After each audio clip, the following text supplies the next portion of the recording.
There was something perfectly orchestrated about that particular Thursday afternoon in Weeshwood-on-the-Moor. The sky was a flawless blue, as if the heavens themselves had been scrubbed clean with lye soap. The hedgerows bristled with light summer life. Bees hovered drunkenly over foxglove and thyme. And the village cricket pitch lay peacefully dormant, as if pausing in reverence for the event of the week, the Women's Guild Summer. Tea held in the vicarage garden every August without fail. The summer tea was as much a part of village life as evensong or the closing bell at Parsley's Market. The Reverend's wife, Mrs. Amelia Prowse, presided over the affair like a general in soft floral print. Folding tables were dressed in pressed white linen, each topped with modest vases of sweet peas and plates of sponge cake, seed cake, and the occasional daring scone infused with lavender. China cups clinked gently. Conversations hummed like bees in a hive. Miss Jane Marple sat at the edge of the gathering, as she usually did, beneath the shade of an old pear tree that had never quite managed to produce decent fruit. Dressed in a simple dress of pale dove gray, with a crocheted shawl draped neatly over her shoulders, she observed rather than participated. Her age, her gentle manner, and her endless knitting had for years served as the perfect camouflage. Most people mistook her for a kind of village relic, harmless, perhaps even a touch absent-minded. It was a mistake Minnie had come to regret. Today, her needles rested on her lap, forgotten, as her keen blue eyes swept the crowd from behind the lace brim of her hat. The usual faces had assembled. Colonel Blake stood by the elderflower cordial, with a posture so straight it seemed painful, his mustache twitching whenever his wife, the rather bold and theatrical Sybil Blake, raised her voice in a story. Nora Withers, the doctor's niece, recently returned from a typing course in Bournemouth, was blushing furiously as young Hugh Merton from the bank handed her a plate of seed cake. The village busybody, Mrs. Diana Calthorpe, loomed near the plum jam, her expression sharp and speculative, as she eavesdropped on conversations too far from her own. Everything appeared, on the surface, perfectly ordinary. Then came the disturbance. Mrs. Millicent Reeves, stout, red-faced, and breathing heavily from a brisk walk down the garden path, burst into the midst of the gathering with her hat askew and a tremble in her gloved hands. "I do beg your pardon, everyone. Has anyone seen Grace?" she called out, her voice high-pitched and shaking with dismay. Heads turned. A few murmured inquiries followed, unsure who Grace was, until recognition began to ripple across the gathering. "You mean your housemaid?" asked Mrs. Prowse gently, setting down her teacup. "Young Grace Noakes." Mrs. Reeves nodded quickly, brushing a strand of damp hair from her brow. Yes, Grace. I sent her to fetch the lemon tarts from the kitchen. I was saving them till last. You see, Mrs. Calthorpe always tries to take 3 in. She went back at 3:30. But that was over 20 minutes ago, and she hasn't returned. I went to look just now, and she's gone, vanished." The word hung in the air like a sudden thundercloud. "Perhaps she grew faint," offered Mrs. Lumley, the baker's wife, ever practical. All this heated wouldn't be the first time a girl went off to sit in the shade and got lost in her own thoughts. "No," said Mrs. Reeves firmly. "Grace is not the dreamy sort. She's punctual, precise. The kitchen door was open just slightly, and there was no sign of her. The trays still there, empty. The back gate wasn't latched." "That sounds most irregular," muttered Colonel Blake. He adjusted his tie, then said louder, "Shall I organize a search of the grounds?" Young girl could have tripped and hurt herself in the orchard. "Oh, I do hope she hasn't wandered into the brook," said Mrs. Calthorpe, though the tone of her voice suggested it might at least make for an entertaining week of speculation. Reverend Prowse cleared his throat, looking alarmed. "Let's not leap to any dreadful conclusions. There could be a very simple explanation." Miss Marple said nothing. Her gaze had drifted across the lawn toward the Reeves cottage, visible just past the vicarage walla, neat little place with a white picket fence, 3 rose bushes, and a green-painted door that always looked freshly scrubbed. She had seen Grace Noakes many times, a quiet, slight girl with dark hair and a plate in the face that never seemed to betray what she was thinking. The sort of girl who passed unnoticed in a crowd.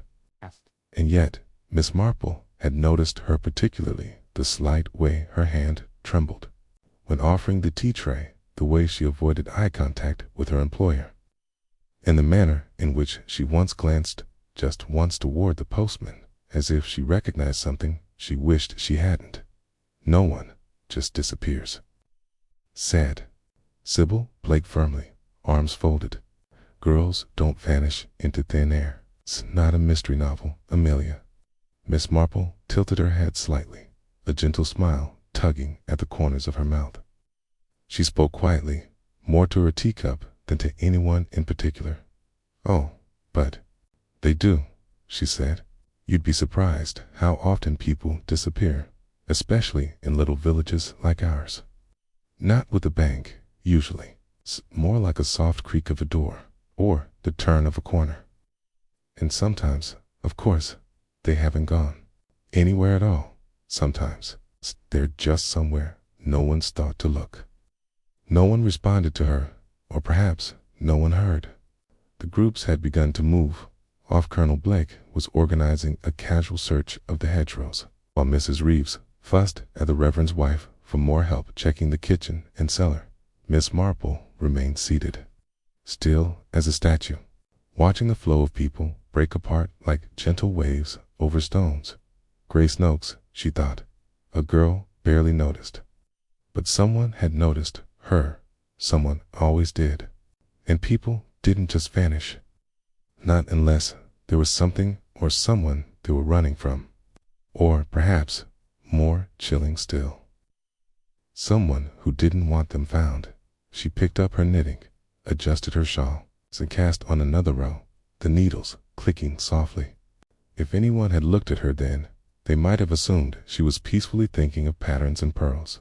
But Jane Marple was already cataloging faces, watching movements, remembering offhand comments from church last Sunday and the flicker of unease she'd seen in Grace's eyes just 4 days ago. The tea may have continued. The gossip would bubble. But in Wishwood-on-the-Moor, the first piece of something darker had just been placed upon the board, and Miss Marple, quiet and composed, had already begun to play. By early evening, the golden light of the garden party had faded into an uneasy twilight. What had begun as an idyllic afternoon had curdled into something taut and disquieting. The bunting fluttered forlornly, now in the gathering breeze, and the cake stand stood half cleared. Crumbs scattered like the remnants of a storm. The search for Grace Noakes had lasted little more than an hour, but already the village of Wishwood-on-the-Moor had begun to buzz anxiously, hungrily with speculation. She's eloped, mark my words, declared Mrs. Calthorpe with a look of grim satisfaction.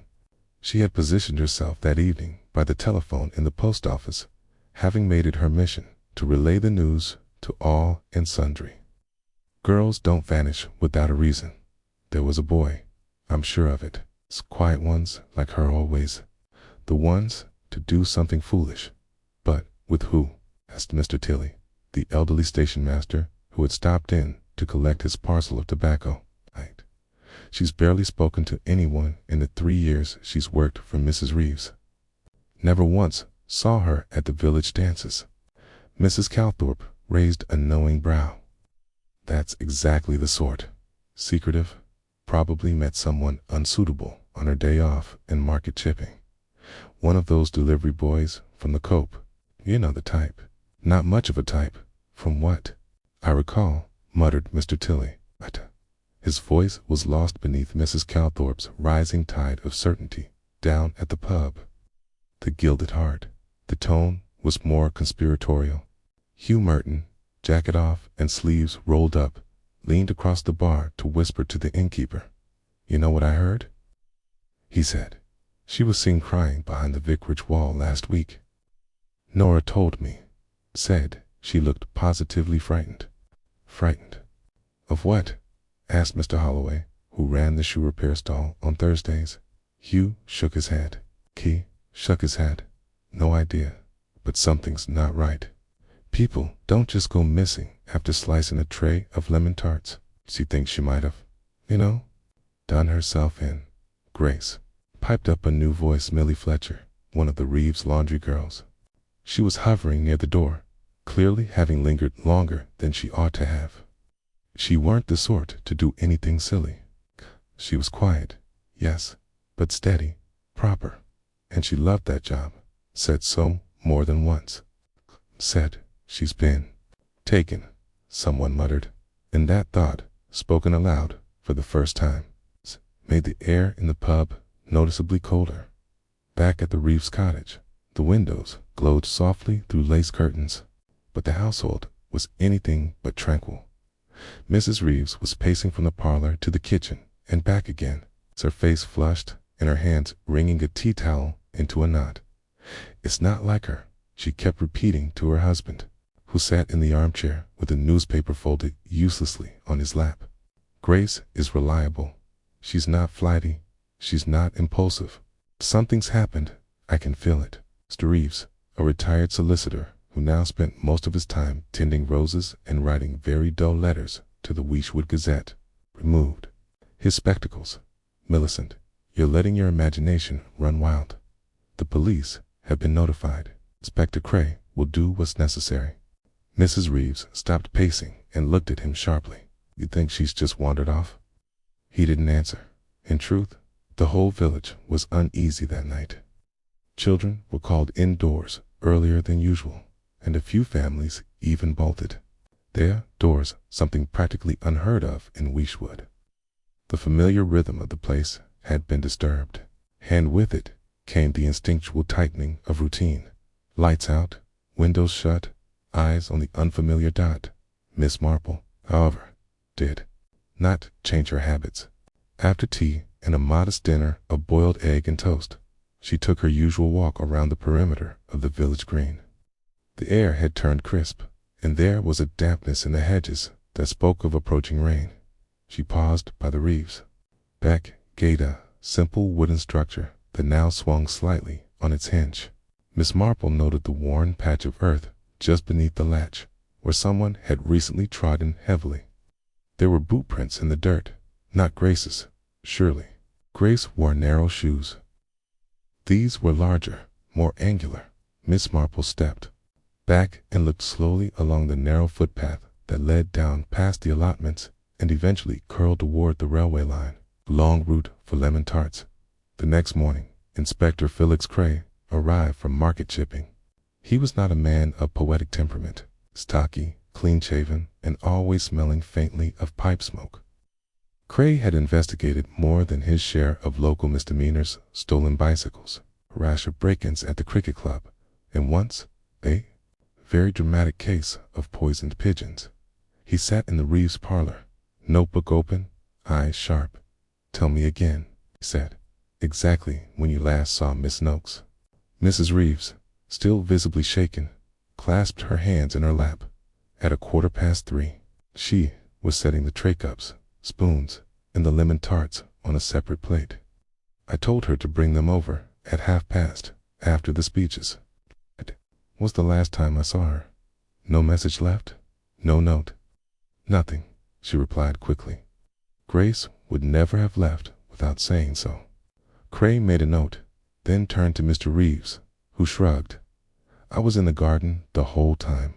Didn't see her leave. Didn't hear anything unusual." Miss Marple, who had been invited by Mrs. Reeves to lend moral support, sat politely off to the side, quietly knitting. She waited until Cray had finished his notes before speaking. "I wonder," she said gently, "has anyone thought to check the old well behind the potting shed?" Cray blinked. "The well?" Mrs. Reeves looked startled. "Good heavens, I'd nearly forgotten that thing existed. It's covered, Of course, Mr. Reeves added hastily, has been for years. Boarded and padlocked, completely sealed off. Yes, said Miss Marple, her needles still clacking. And yet, when something or someone vanishes, it's often worth checking the places we've stopped thinking about.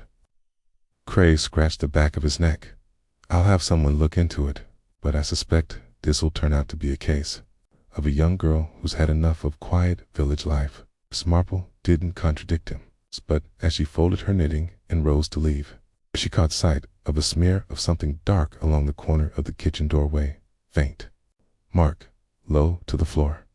No one else seemed to notice it. Grace Noakes had vanished, but not without a trace. And as the door shut quietly behind her, Miss Marple's expression, still mild, still grandmotherly, tightened just slightly. Something had happened in that house, and she meant to find out what. The following day dawned damp and gray. A soft mist hung low over the village green, and the leaves of the beeches wept quietly with the morning dew. Keys Woodon the Moor, usually so content in its rituals, awoke with an odd sense of stiffness as though the air itself had grown cautious. The vanishing of Grace Noakes had settled into the bones of the village. Like a draft through an old church door, it wasn't a sort of event Weishwood was prepared for. Here, problems came in more predictable forms. A delay in the post, a bake that failed to rise, or a neighbor who grew dahlias too close to the boundary line. But a missing girl, especially a well-liked, softly spoken housemaid with no obvious reason to disappear, was something else entirely. Miss Marple was up early, as always. She enjoyed those hours before the world stirred the village, still dozing, the milk bottles clinking. Faintly in the distance, the blackbirds called crisp and clean. She sat by her parlor window with a dish of stewed apples and a notebook in which she jotted thoughts on various small happenings, gardening tips, church notices, and, more recently, the curious business of Grace Noakes, tote to the casual observer. Miss Marple's day proceeded as usual. She visited the greengrocer just after 9, exchanging pleasantries with Mrs. Lumley, and purchasing a modest basket of carrots, 2 apples, and a tin of condensed milk. She lingered near the notice board, longer than necessary, pretending to study the advert for piano lessons, though her ears were carefully tuned to the whispers between Mrs. Lumley and Miss Trevelyan about Grace's last known whereabouts. She was seen crying, said Miss Trevelyan, the schoolmistress, in a low voice, behind the churchyard on Tuesday. One of the children told me little Elsie Broom said Grace was sitting on the bench with her face in her hands. I looked quite shaken. Poor lamb, murmured Mrs. Lumley. She never said a word to me. I'd have given her a bit of cake and a listening ear. She didn't strike me as the kind to seek help, said Miss Trevelyan thoughtfully, always so contained. Those are the ones who surprise you. Miss Marple adjusted her shawl and made a mental note. She continued on, stopping at the post office, where she purchased a sheet of stamps she did not require, and overheard Mrs. Calthorpe informing the postmistress, with great solemnity, that Grace had always seemed the type to attract trouble. She was a war orphan, you know, Mrs. Calthorpe said, her tone ripe with implication. Raised in one of those charitable homes in Southampton. Nothing wrong with that, of course, but one never knows what habits they pick up, or what connections they might have made. Connections, Code Mistress echoed, uncertain. Mrs. Calthorpe leaned forward, clearly enjoying herself. Cool. Well, you'll recall the time she dropped that teacup last spring, shattered it completely. Trembling like a leaf, she was. And last month, Millie Fletcher said she found a letter addressed to Grace, no return name, just a single initial and no stamp, not posted through the mail either, hand-delivered. Now, who do you suppose? Miss Marple didn't linger. Gossip was a useful tool, but only when filtered with care. She had long since learned that half of what was said in Weishwood was nonsense. A quarter was misremembered, and the remainder now, that was the part worth treasuring. Later that morning, Miss Marple took a leisurely stroll past the Reeves. cottage.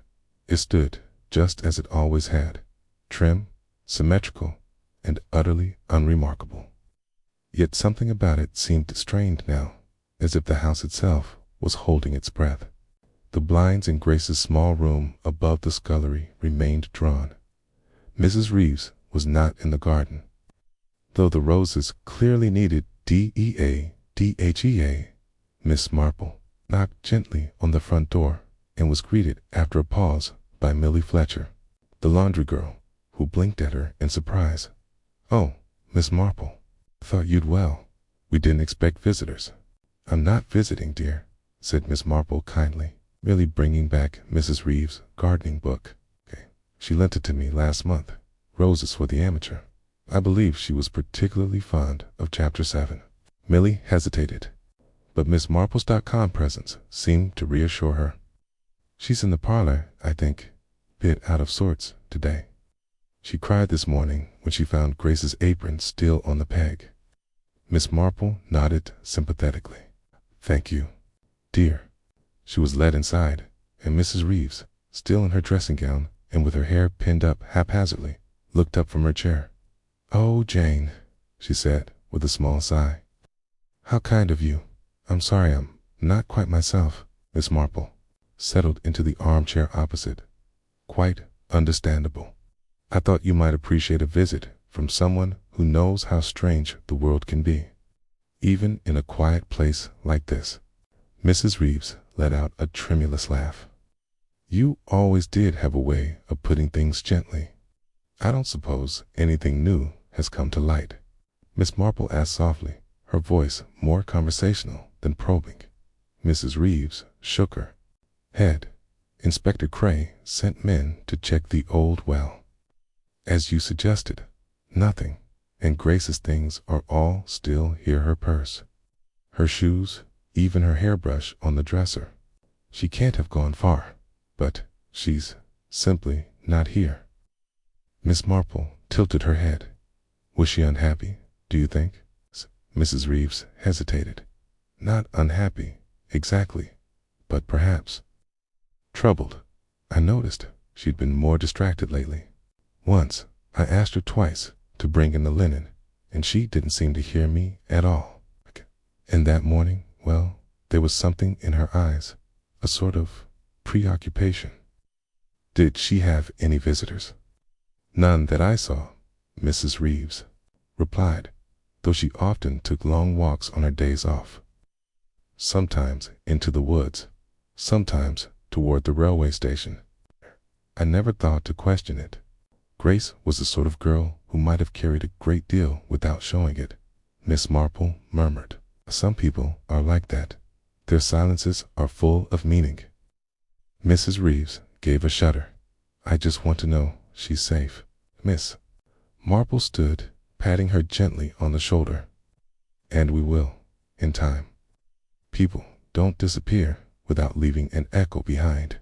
You'd be surprised how many things speak if one only knows how to listen." As she made her way out, Miss Marple paused in the hallway. Her gaze fell once again on the faint mark near the kitchen door frame. This time she knelt slightly, taking a closer look. A smudge of something dark, too faint to be recent, perhaps, but distinctly reddish in hue. Not quite rust, not quite soil. She stood up slowly. Back at home, she returned to her notebook. Beneath a column of idle observations, she wrote 3 things in a precise, elegant script. 1. Grace seen crying churchyard bench, Tuesday 2. Unstamped letter, initial only, hand-delivered. 3. Mark near kitchen door, reddish approx. 2 inches above floor. She paused, then added, "Grace didn't plan to run. Someone else did." And just beneath that, she wrote, "Check churchyard bench. Ask Elsie Broom." Outside, the mist had cleared, but something lingered in the errand unfinished chord. A sentence cut short. Miss Marple closed her notebook with care. The investigation had truly begun. By Saturday, the calm veneer of Wishwood-on-the-Moor had begun to fissure. What had started as shock now rippled into quiet mistrust. each conversation laced with suspicion. Every glance held a moment too long.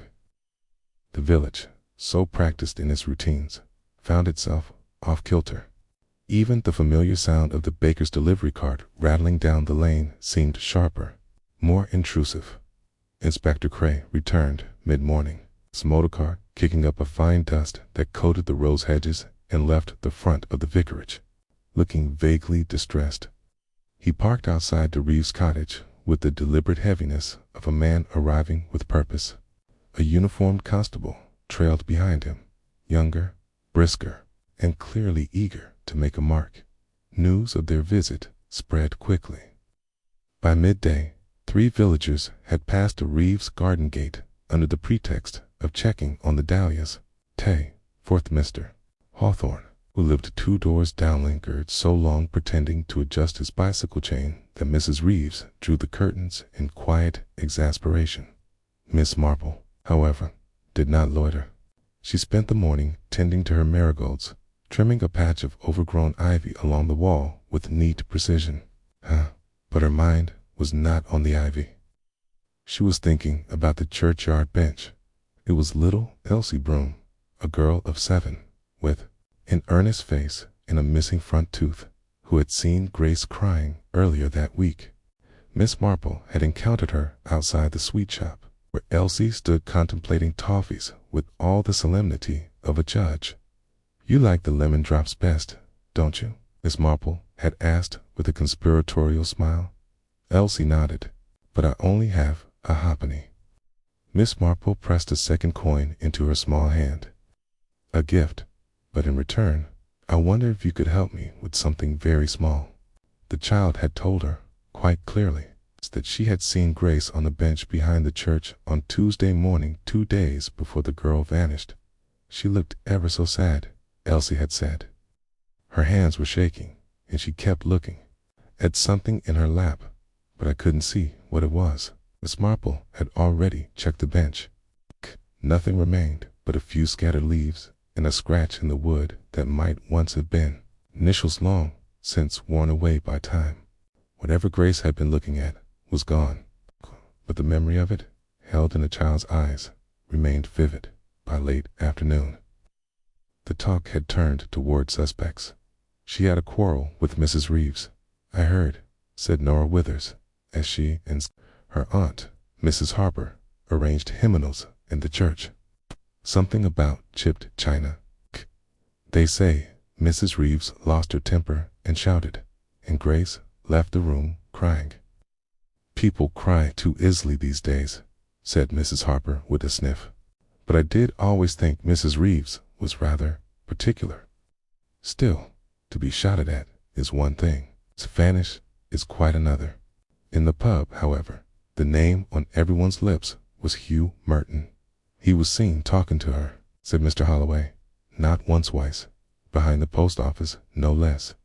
And just last week, hardly a crime to speak to a girl.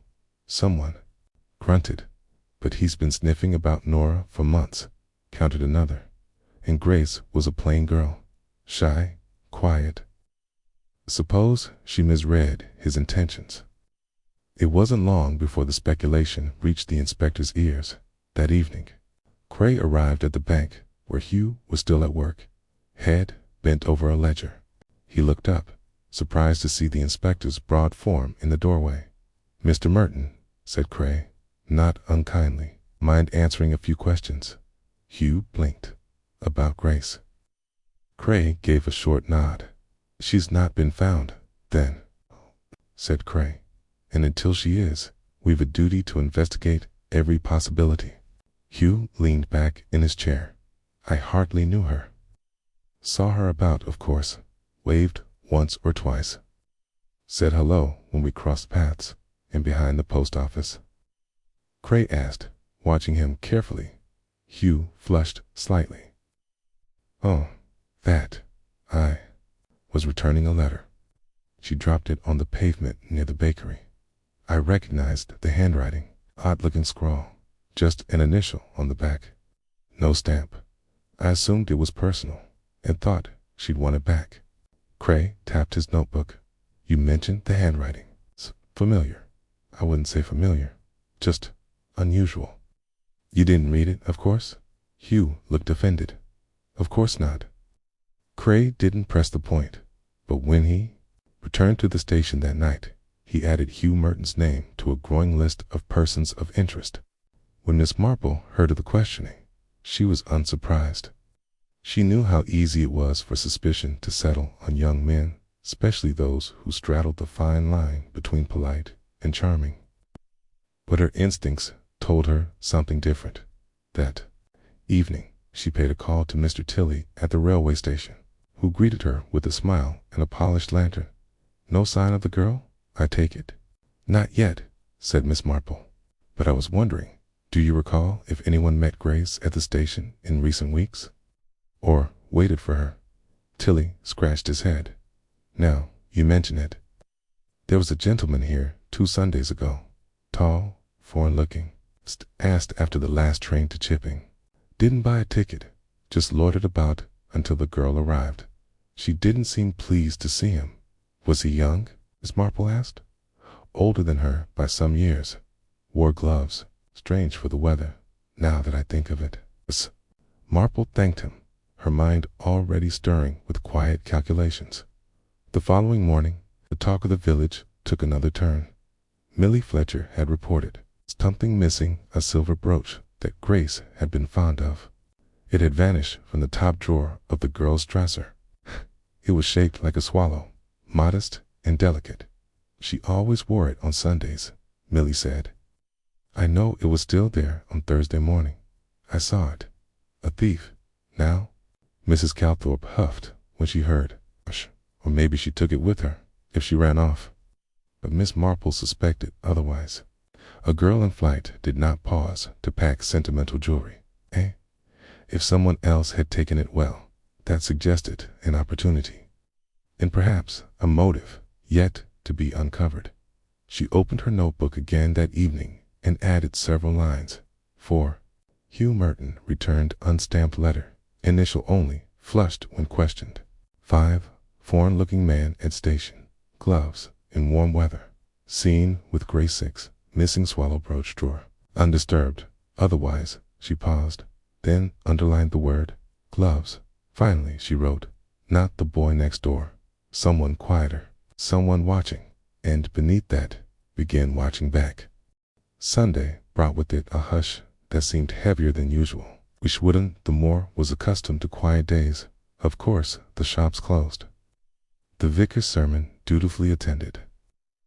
The scent of roasting meat drifting through lace-curtained windows, but today the stillness felt brittle. The village, always humming with polite curiosity, was now suspended in a kind of collective breath, holding that Miss Marple, who had never missed a Sunday service unless laid up with fever, arrived at St. Mildred's with her usual punctuality. She wore her dove gray coat with a single pearl at the collar, and her gloves were pressed and fastened with care. She took her customary seat near the second stained-glass window, hard enough to observe the congregation without seeming conspicuous, close enough to the pulpit to hear the nuances of the vicar's tone. The pews filled slowly. There were whispers among the hat brims and discreet glances toward the Reeves pew, where Mrs. Reeves sat rigid and pale, her hands tightly clasped around a folded handkerchief. Mr. Reeves looked grim, staring straight ahead with a blankness that was almost rehearsed. Hugh Merton arrived late, slipping into a seat near the back, head bowed as if trying to vanish into the woodwork. Nora Withers didn't look at him once. Millie Fletcher was absent, likely kept home by a family too anxious for public speculation, but it was the pew just in front of Miss Marple's that caught her attention. There sat Mr. Joel Partridge, a retired schoolmaster from Oxford who had moved to the village 6 months ago. Tall, soft-spoken, always reading, and generally regarded as something of a recluse. He lived in a tidy, red-brick cottage just beyond the smithy. Most weeks he skipped church entirely, citing a weak knee and preference for solitude. But here he was now, collar too stiff, glancing about with the unease of someone unsure of how to behave. It was not his presence that drew Miss Marple's attention. It was what he dropped, as Mr. Partridge adjusted himself on the narrow pew. Something slipped from his coat pocket and landed by his shoe. It was small and silver, glinting faintly as it rolled a few inches along the polished floorboards before coming to a rest beneath the seat. Miss Marple's eyes narrowed, raised, though her face remained pleasant and composed. She recognized it immediately. Brooch, a small silver swallow in mid-flight. The same one Millie Fletcher had described Grace's favorite piece. Missing from her drawer just days ago. After the service, she moved with care. People filtered out into the cold sunlight. The vicar shook hands, offering comfort where he could. Mrs. Reeves declined tea. Mr. Reeves made murmured farewells, and the whispers resumed their quiet circuit through the lich gate and down toward the green. Miss Marple lingered in the nave, studying the hymnal she had no intention of reading. When the church had mostly emptied, she approached the pew where Mr. Partridge had sat. The brooch was still there, half hidden by shadow.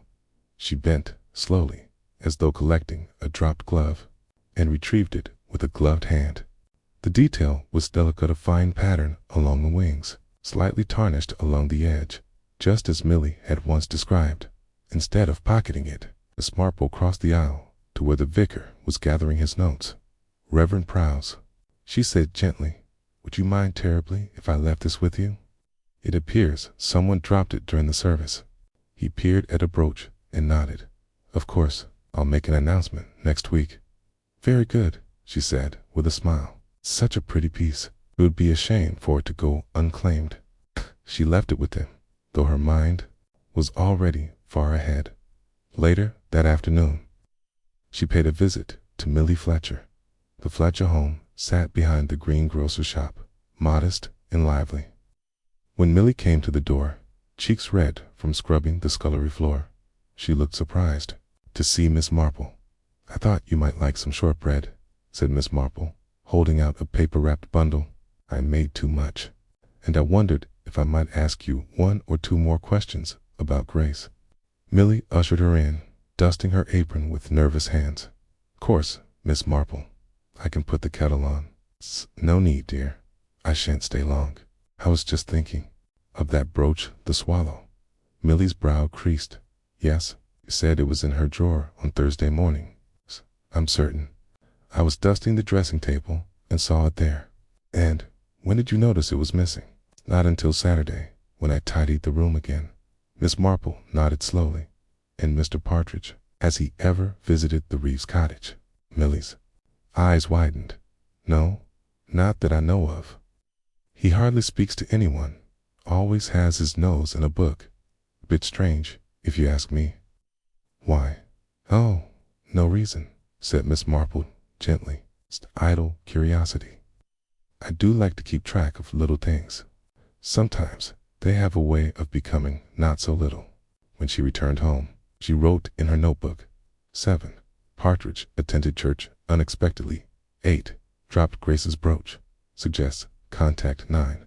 Partridge not known to visit. 8. Reeves home. She paused, then added, "Why take the brooch? Trophy, mistake, or message?" She was still pondering this when she heard a knock at the door. It was Inspector Cray. "Miss Marple," said, hat in hand, "I've come to ask for your opinion.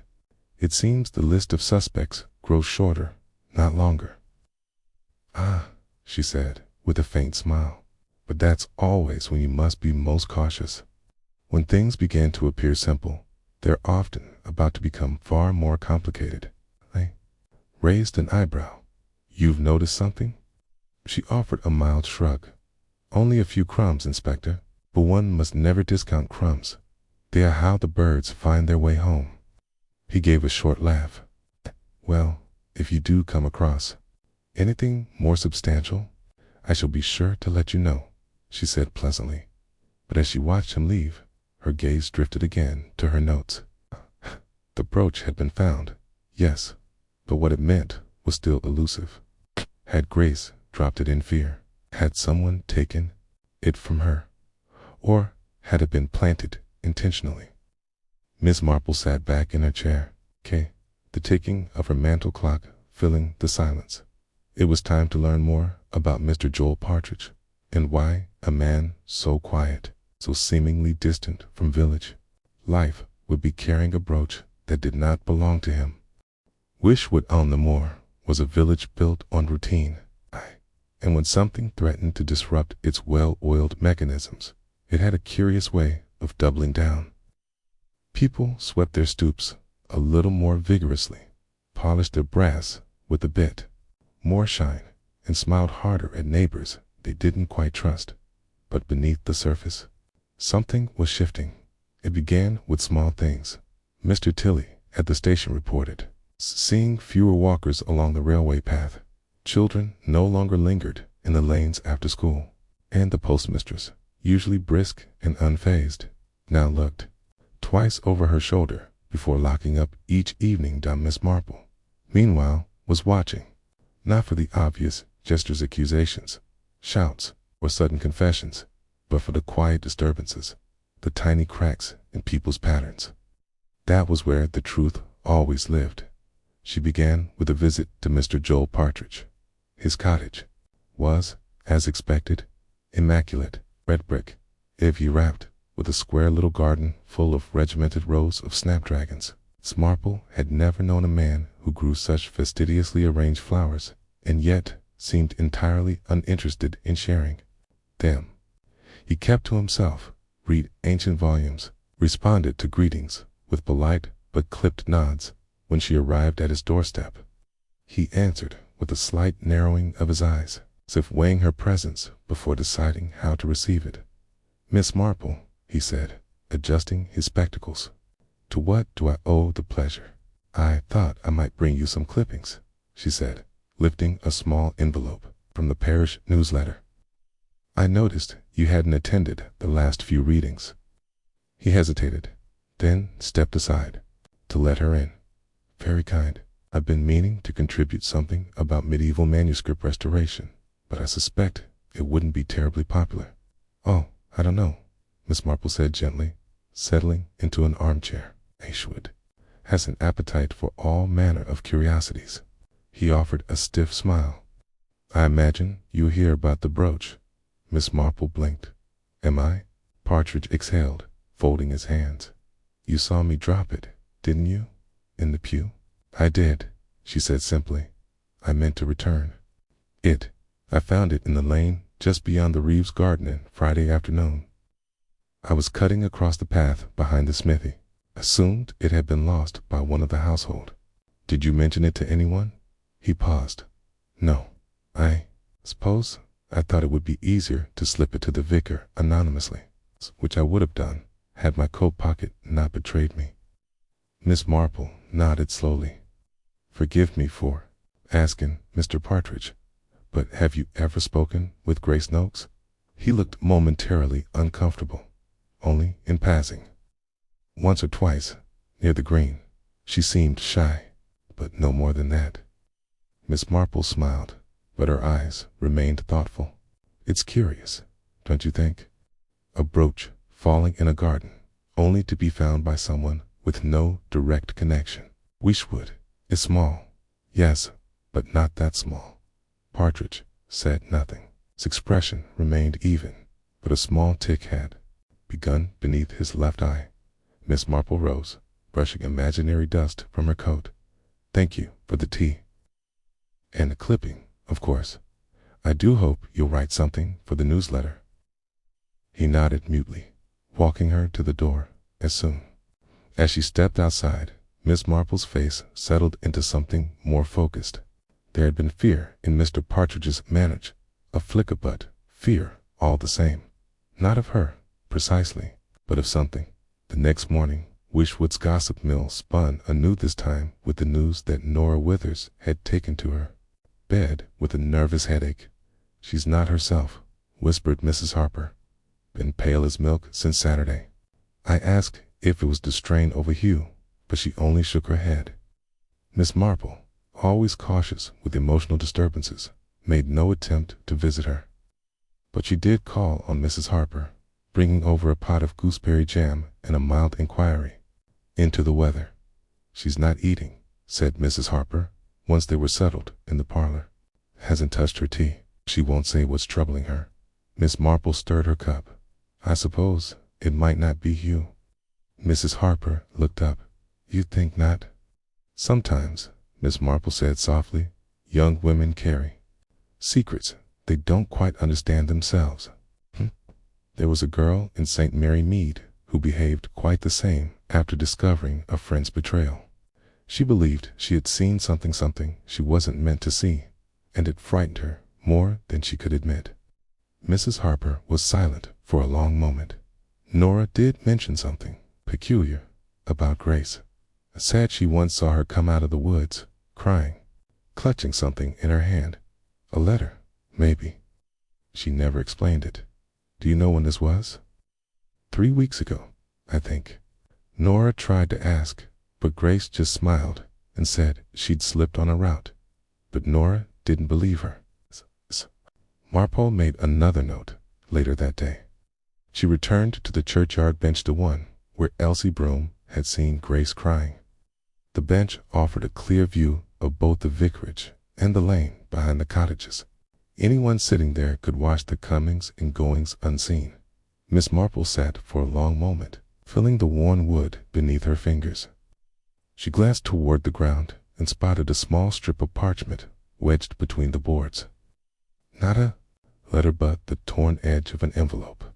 She fished it out carefully. The corner was faintly marked with an embossed S-No stamp. No address. She brought it home, placed it next to the notes in her book, and underlined her latest observations. 10 Partridge. Claims. He found brooch. Not confirmed 11. Nora saw Grace in distress weeks ago. Possible earlier conflict 12. Torn envelope. Initial S. No stamp. No address. Same type as letter returned by Hugh, in a firm, deliberate hand. She wrote, "The letter was never posted. It was delivered, and the sender is local." She tapped her pen thoughtfully. Then, as if reaching a decision, she circled the S and drew a quiet line beneath it. Later that evening, as rain began to whisper against the glass, Miss Marple took her umbrella and walked the long way to the green dot. It was time to speak with someone who had been silent for far too long. The rain had started in earnest by the time Miss Marple reached the edge of the green. It was not the cheerful sort of shower that passed through in half an hour, but a persistent, slanting rain that soaked one's gloves and settled into the corners of cottages. The villagers had retreated indoors, fires stoked, windows shut, kettle whistles already filling the air. Miss Marple's umbrella bobbed steadily through the mist as she made her way toward the cottage of Mrs. Elspeth Foy, the seamstress. The windows glowed dimly, and the scent of damp wool and lavender soap met her as she stepped beneath the eaves. She knocked, waited, and knocked again. The door opened a cautious inch. "Oh," said Elspeth, peering out. Her eyes were red-rimmed, and her cardigan looked as though it had been put on in haste. "Miss Marple, do come in." The interior was modest, cluttered with scraps of muslin, ribbons, and half-finished smocking work. A half-cold cup of tea rested beside a copy of The People's Friend. Miss Marple stepped inside, carefully folding her umbrella. "I won't stay long," she said. "I was merely out walking and thought of you." Elspeth hesitated, her lips tightening. "Everyone's thinking of someone these days."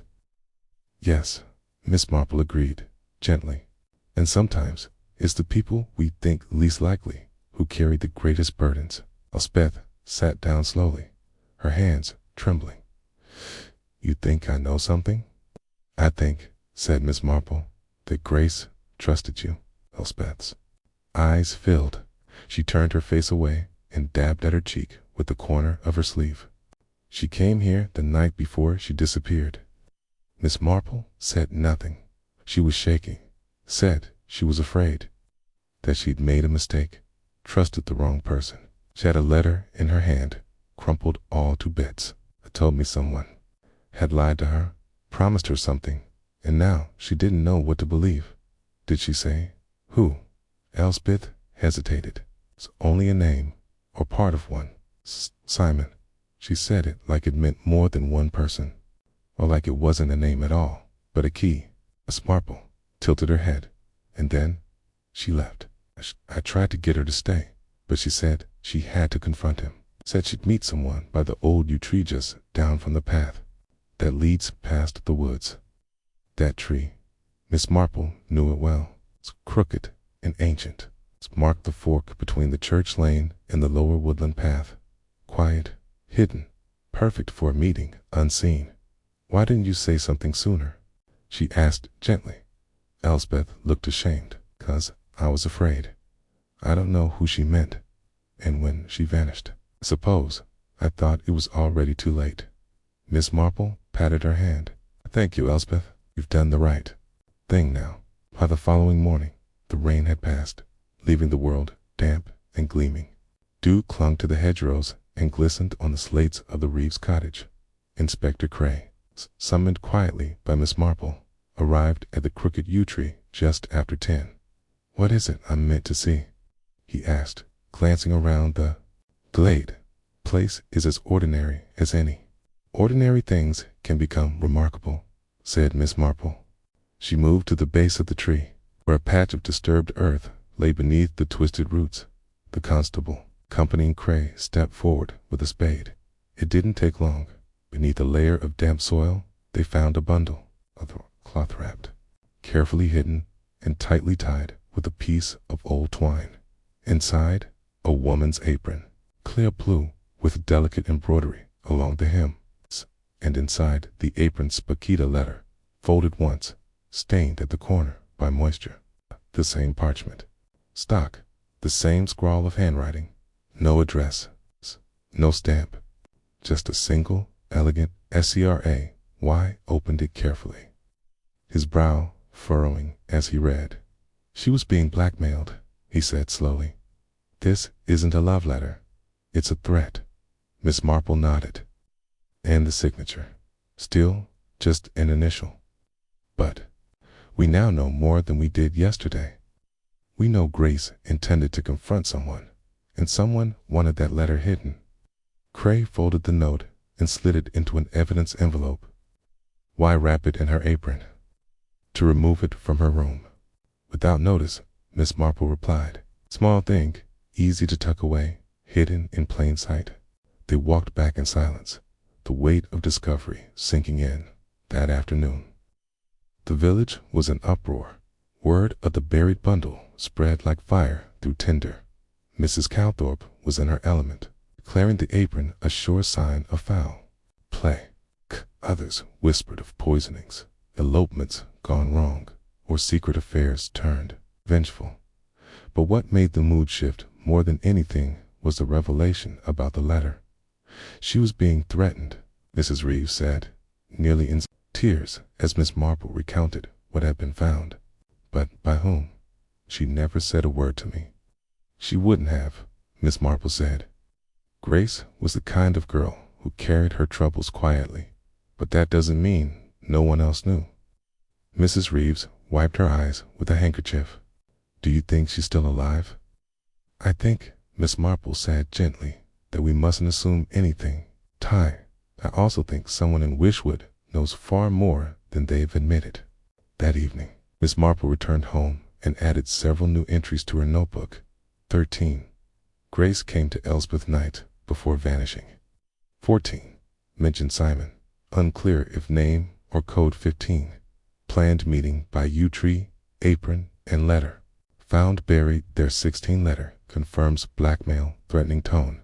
Signed Sesh. Paused, then added in bold. The S is not a lover. It is leverage.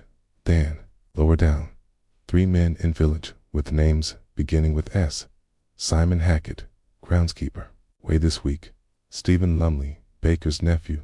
Quiet, odd, Sidney Partridge. Uses Joel, but Sidney is his first name. She drew a neat line beneath that final name and stared at it. Then she wrote, what is he hiding beneath all that quiet? A twist had arrived. The story was no longer about a missing housemaid. It was about a lie told in whispers, an initial meant to intimidate, and someone clever, deliberate, who had almost managed to keep it buried. Almost.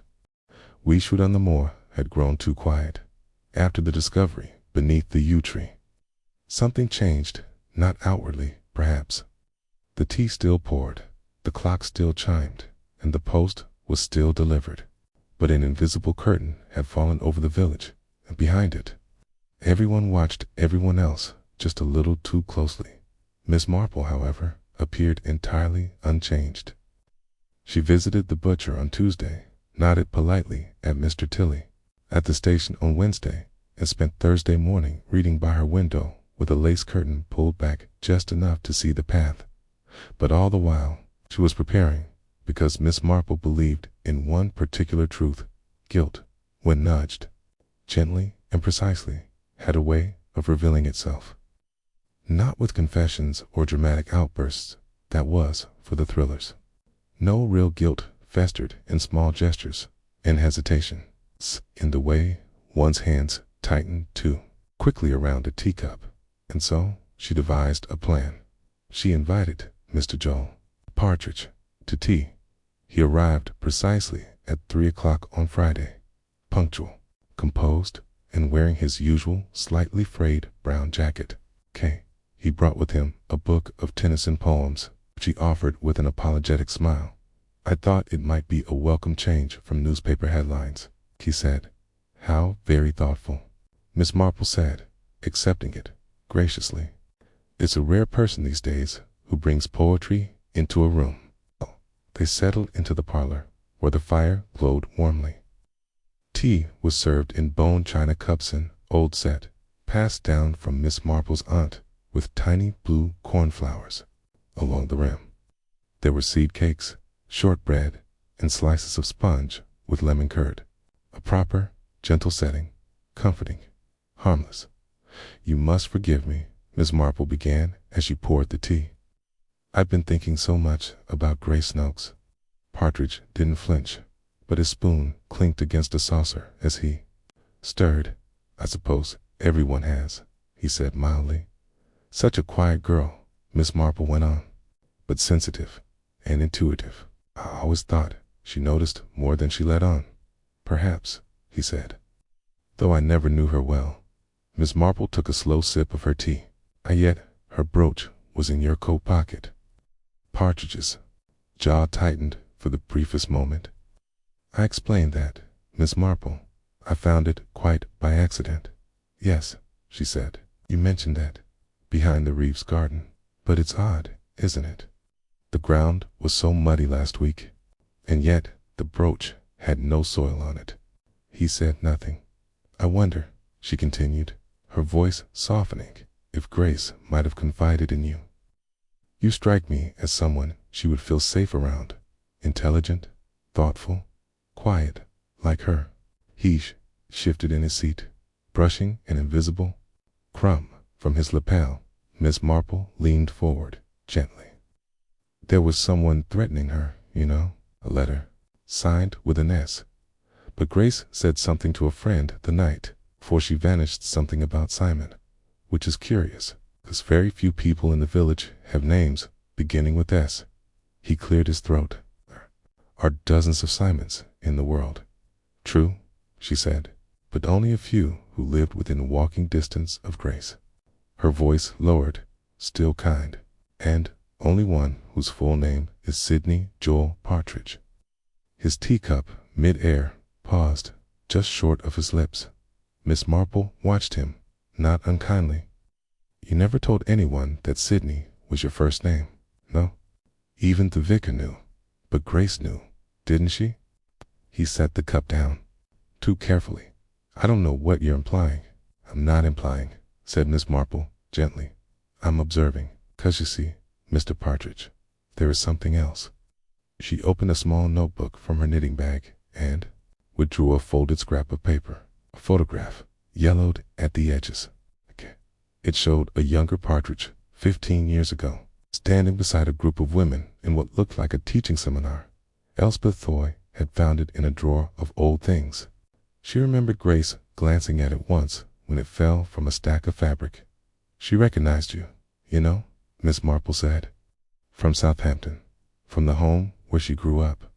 Partridge looked at the photo, but said nothing. You were a guest lecturer, she continued. Nothing scandalous, nothing yet. But Grace remembered you.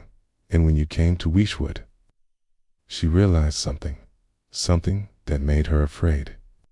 He looked older, suddenly creased and weary. In years, but in weight. Miss Marple's voice was softer now. She wanted the truth, didn't she? About something you told her once, something you perhaps promised and never fulfilled. He said nothing, but silence, in that moment, was a louder confession than any words. They sat for a long time. The clock ticked gently on the mantel. Outside, the wind rustled the last of the leaves. At last, Partridge spoke. I didn't mean for it to go so far. Miss Marple nodded sadly. They never do. When he left, Miss Marple didn't follow him. She waited until she heard the latch click and the footsteps fade. Then she wrote in her notebook, 17, Partridge equals Sydney 18, previously known to Grace Southampton lecture. 19. Grace discovered truth, demanded answers. 20. He feared exposure, guilt, blackmail, panic. She underlined guilt twice. The test had worked. Not a trick, not a trap, just the precise placing of a truth where it could no longer be avoided. And now the net was nearly closed. The next morning, Weeshwood-on-the-Moor awoke to a strange stillness. The mist clung low across the rooftops, unwilling to lift. The birds, usually bright and chattering, were subdued. Even the bell from St. Mildred's rang with a softer chime. Word hadn't spread, yet not fully, but a few villagers had seen Inspector Cray's car parked outside Mr. Partridge's cottage just after dawn, and that was enough. By mid-morning, it was the only thing being whispered behind doors and over garden hedges.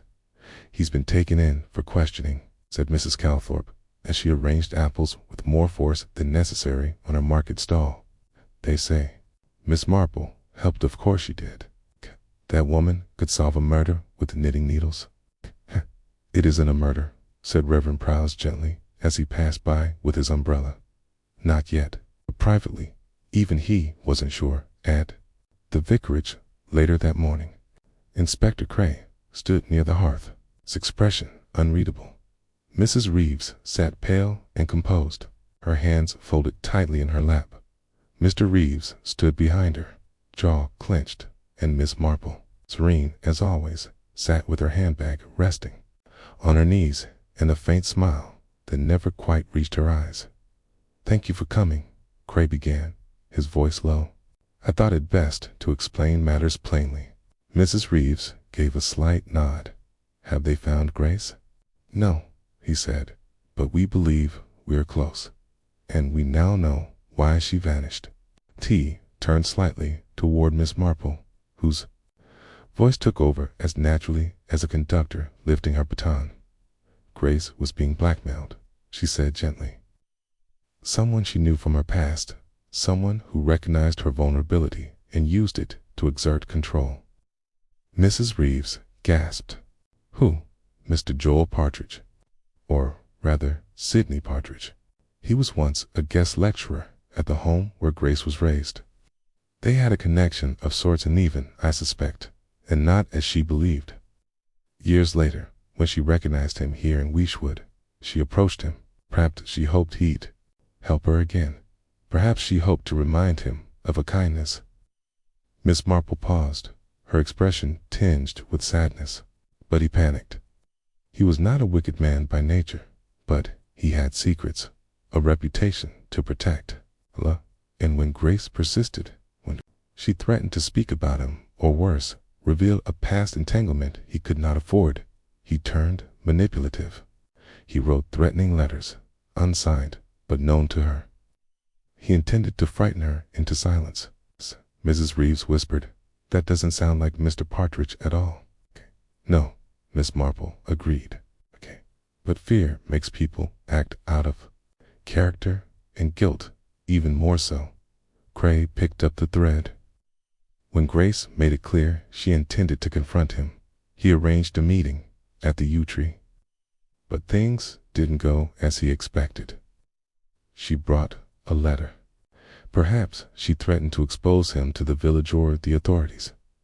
We don't know exactly what passed between them, Miss Marple continued, but what we do know is that he took her apron and the letter she carried and buried them, trying to erase the encounter. Whether they parted with words or worse is still unclear. Mrs. Reeves's eyes welled with tears. But why disappear? If she's alive, why not come back? Miss Marple's voice was gentler now. Grace was frightened. She had been manipulated, possibly shamed. She may have feared no one would believe her. Or perhaps she left to protect herself. Or someone else. Cray nodded. We're following. A lead near Chipping. A woman matching her description was seen boarding a coach that morning. It's not certain, but it gives us hope. Mr. Reeves finally spoke. And Partridge. He's been detained, Cray said. Not charged yet. There's no body, no physical harm proven. But we have enough to press further. There was a long silence. Then Miss Marple added, sometimes the damage people do is invisible. Not wounds, but silence. Isolation. Grace was clever, but she was alone. Partridge used that. Cray took a breath. And, if she returns, we'll ensure she's protected and heard. The Reeves said nothing, but their silence held something new. Hope. Later that afternoon, Miss Marple walked along the green. The mist had lifted at last, and sunlight broke across the rooftops. Children were out again, playing beneath the trees. Mrs. Lumley stood at her shop front, polishing the window with exaggerated energy. Miss Marple paused at the bench near the church, the place where Grace had once cried, unknowingly seen by little Elsie Broom. She sat for a moment, watching the village settle again into its routine. It would, in time. It always did, but something lingered beneath it now. Not quite darkness, but an awareness of how quickly a small, quiet lie could bloom into danger. She removed her gloves and took out her notebook for the last time. In it, she wrote, Partridge, not evil, but afraid Grace, brave, lonely truth, delayed, but not erased. And finally, never underestimate a quiet girl, or a quiet village. She smiled faintly, then stood, brushed a crumb from her skirt, and made her way home. The mystery had been solved at least in part, but the story, perhaps, was still waiting to end. The return of Grace Noakes happened just as the village had begun to convince itself she would never be seen again. It was early on a crisp Thursday morning, the kind of morning that carried the promise of autumn in its scent. Smoke from the first lit hearths, damp leaves underfoot, and the sweetness of windfall apples in the air. The baker's boy spotted her first, trudging up from the far end of the green with a small suitcase and her hair pulled back in a braid. No fanfare, no great sin, just Grace, walking as though she had never left, her shoes worn but steady. News traveled fast in Weeshwood-on-the-Moor. By midday, 3 different versions of her return had made their way around the village. In one, she had escaped from a sanatorium. In another, she'd been spirited away by a foreign lover and abandoned. In disgrace. The truth, as ever, was quieter and far less dramatic. Miss Marple saw her not long after she arrived.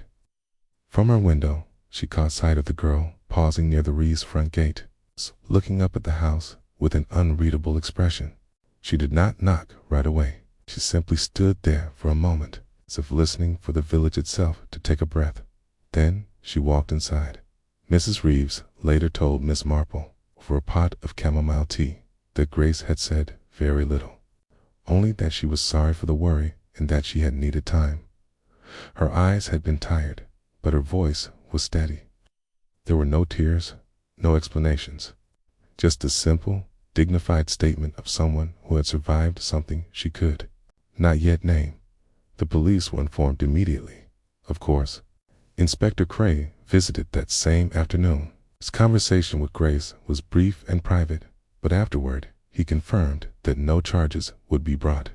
Grace had indeed been blackmailed and intimidated by Mr. Partridge, but no violence had been committed, and Grace, in the end, had chosen to leave of her own accord. Mr. Partridge, for his part, had already departed. 2 days before Grace reappeared, he had left Wishwood without farewell. The curtains in his cottage remained drawn. The gate swung slightly on its hinge. Only the garden, with its neat rows, now growing wild, hinted at the order he had once imposed on the world. He left no letter, no confession, just absence. I suppose that's its own kind of punishment. Miss Marple remarked quietly to Reverend Prowse as they walked through the churchyard on Sunday morning. A man forced to live with his own mind is rarely at peace. The Reverend nodded solemnly. But what of Grace? Will she ever truly settle again here, I wonder? Miss Marple smiled softly. She never truly left, not in spirit. She simply needed the world to go quiet so she could hear herself think. Life in the village, true to its nature, began to mend. Slowly, uneasily, Mrs. Calthorpe, though still insistent on listing all the ways she had always suspected Mr. Partridge was a touch peculiar, noticeably avoided Grace whenever they crossed paths. The children, mercifully less encumbered by gossip, greeted her, as they always had, with shy smiles and eager waves. And the Reeves, in their way, did what they could. Grace resumed her duties, though less rigidly. She no longer rushed to serve, no longer lowered her eyes when spoken to.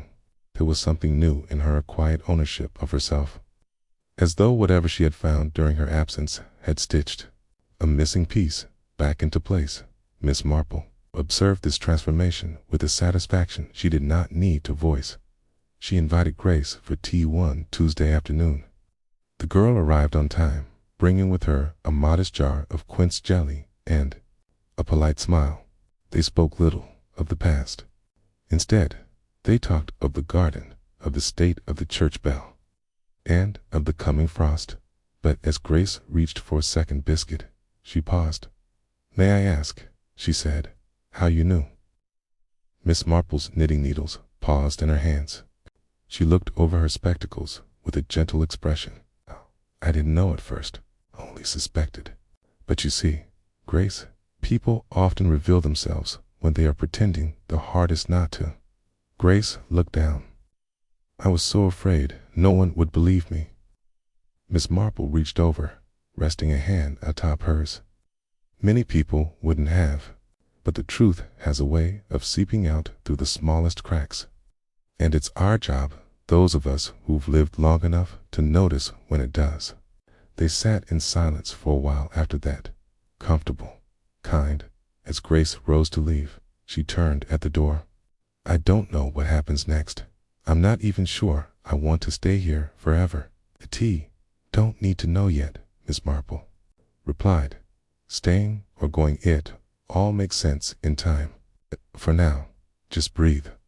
And with that, Grace walked out into the afternoon light. Miss Marple remained at the window for a while, watching the girl cross the lane, past the bench beneath the pear tree, and disappear into the winding road home.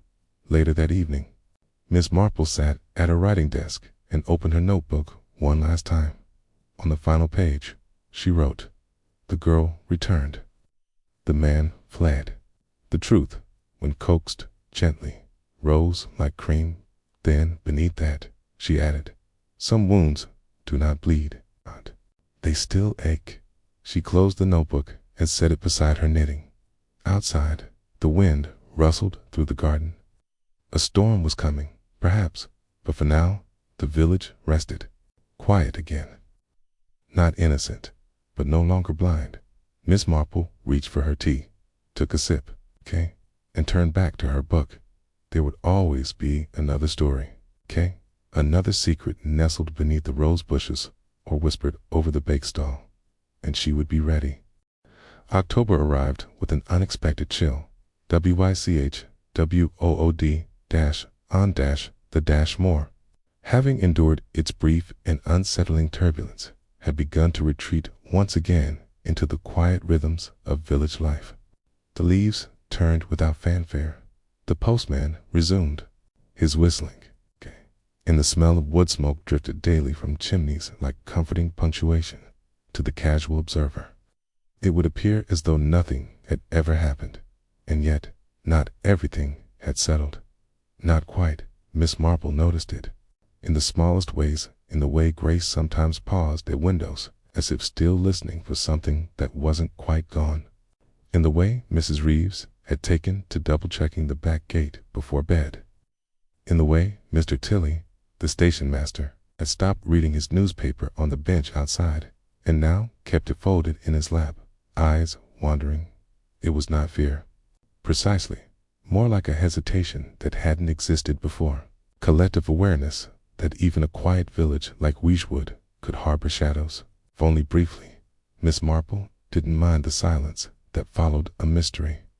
She found it necessary, even soothing.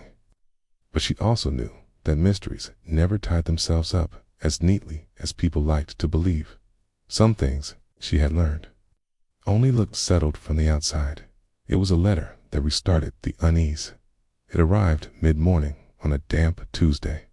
Miss Marple was trimming deadheads from her rose bushes when the postman handed her the envelope of plain cream affair, unmarked except for her name in a careful, even script. There was no return address, no stamp. Hand-delivered.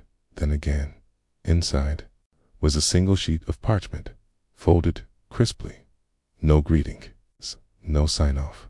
The message read, "Not everything that is buried stays buried. There is more than one liar in Weeshwood." Miss Marple stood perfectly still beneath her rose arbor, the note trembling ever so slightly in her hand. She looked back down the lane empty. The postman had already rounded the corner toward the vicarage. A gust of wind stirred the edge of the garden path. She reread the message. Not a threat. Not overt, at least, but a provocation. Later, inside her sitting room, she laid the note flat and studied the handwriting.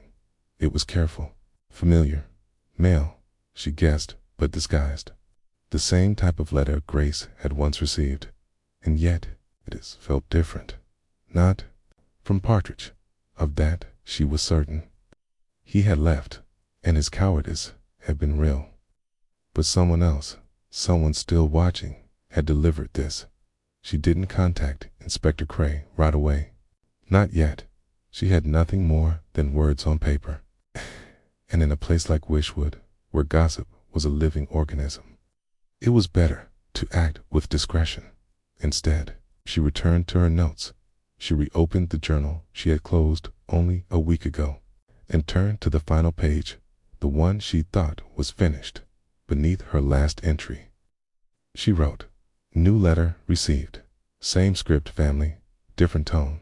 Not from Partridge. Delivered by hand. Implies other deception. Question: who else had motive to use Grace's silence?"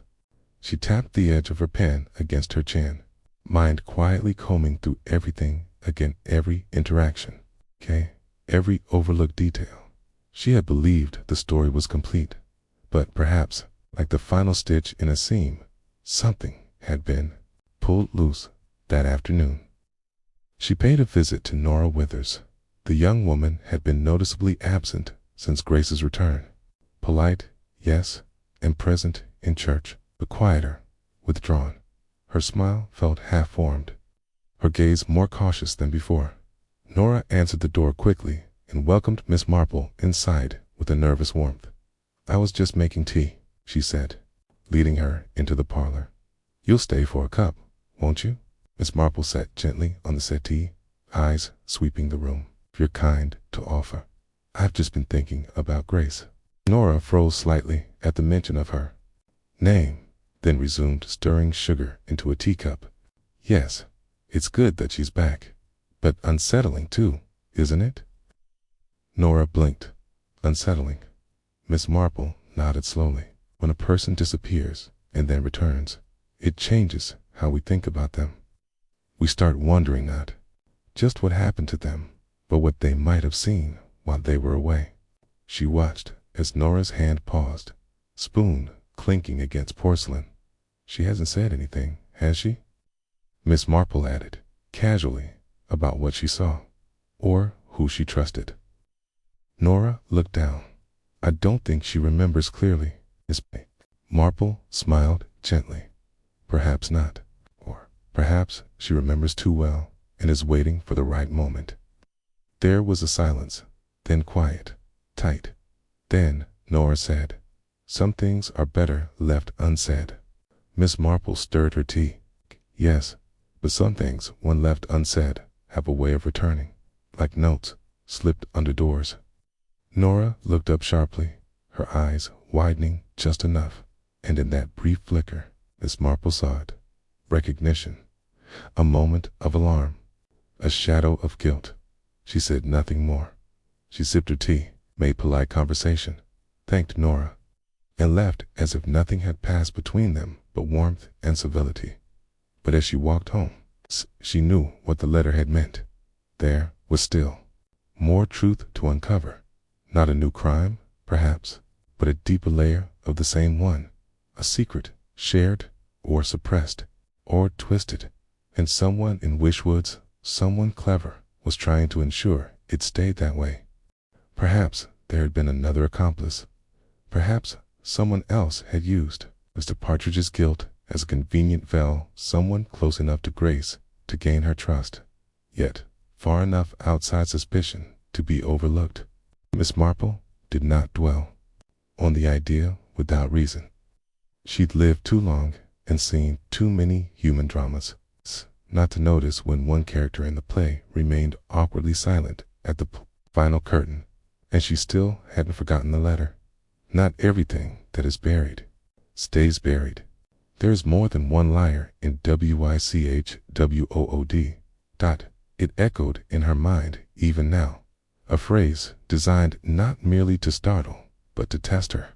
Whoever sent it knew she would understand its weight. She suspected the sender. She had, since that visit to Nora Wither's cottage, where tea was poured with trembling hands and denial wrapped itself in courtesy. Nora had seen more than she claimed. Perhaps she had known about the letters, possibly even helped write one. Perhaps she had, in her own quiet way, hoped to frighten Grace away without intending real harm. Or perhaps she had simply been afraid. Miss Marple understood fear. What she didn't tolerate was cruelty disguised as decency. But without proof, she said nothing. Not yet. She believed in timing and in justice delivered precisely, not loudly. It was nearly dusk when the final piece fell into place. She had stopped at the vicarage to return a borrowed cookbook when Mrs. Prowse, bustling in her usual way, mentioned something in passing. "I meant to thank you, Jane," she said, "for recommending that excellent young woman to help with the harvest baskets. That Grace is a marvel with the ledgers." Such a calm head. Miss Marple blinked. "You've spoken with her recently?" "Oh yes, just yesterday," said Mrs. Prowse. "She came by with her figures and, oddly enough, a parcel. Said she found it at the back of the Reeves attic cupboard while helping Mr. Reeves shift boxes. A parcel, yes, wrapped in brown paper. It's addressed to Nora Withers, but no one knows how it got there. The strangest thing." Miss Marple's heart gave a soft, anticipatory beat. That evening, just before supper, she paid a call to Grace. The girl opened the door with her usual composure, though a slight crease in her brow betrayed that she, too, had been thinking. "You found something?" Miss Marple said gently. Grace stepped aside to let her in. On the table sat the parcel unwrapped now, revealing a collection of folded letters, old, yellowed, some crumpled with wear, all unsigned, all typed. "I never told you," Grace said, "but this isn't the first time someone tried to frighten me into silence." She lifted one of the pages, smoothing it flat. "I didn't know what they meant at the time. Started months before Mr. Partridge ever approached me. I thought it was just coincidence, strange notes, threats about digging up the past. I never told anyone. I didn't think I could. Kept them in a box. then hid the box away. Thought if I ignored them, they'd stop. Her voice faltered. But now I know they weren't from him. Miss Marple sat down opposite her. They were from someone else. Grace nodded. The typing matches the letter you received, Miss Marple said softly. The one slipped under my door. Same ribbon quality. Same slightly off-centered E. Grace said nothing. She didn't need to. Miss Marple reached across the table and folded the letters back into their envelope. You know who sent them? Grace's answer was a whisper. Nora. Miss Marple closed her eyes for a moment. The shape of it all was clear now. Nora Withers, kind, intelligent, and painfully lonely. She had once been close to Grace, close enough to know fragments of her past, close enough to believe that if Grace left, Hugh Merton might finally see her. She had written the notes to frighten Grace not into harm, but into leaving, into stepping aside. But when Grace vanished and the village erupted into fear, Nora had said nothing, had watched it unfold with silent dread. And when Grace returned, she panicked again. The last note left for Miss Marple wasn't a threat. It was a plea. A final, futile effort to deflect blame, to stir doubt, to silence herself by trying to speak to someone else. Miss Marple placed a hand gently on Grace's. I won't show these to the inspector unless you wish it. Grace looked down. No, I don't want to destroy her. She never laid hand on me. She laid fear, Miss Marple said gently. And that can be worse. Grace's eyes shimmered, but she nodded. I'm tired of being afraid, she said. I want to go forward. I want to be useful. And I want to forget.